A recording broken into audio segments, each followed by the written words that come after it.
How to delete cover photo on Facebook. Hello everyone, welcome to this channel. I'm Emily and I'm here to help you out today. So without any delay, let's get started. First of all, let's go to the Facebook application. Make sure that you have an updated version of the application on your device.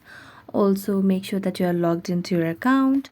Now, as you log into your account, you just have to tap on the profile icon over here at the top right. Then tap on your profile again.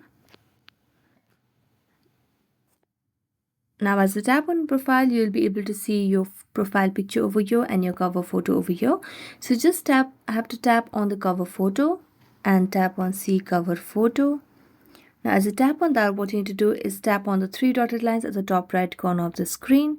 Then you'll be given the option of delete photo. So just tap on that, then tap on delete again.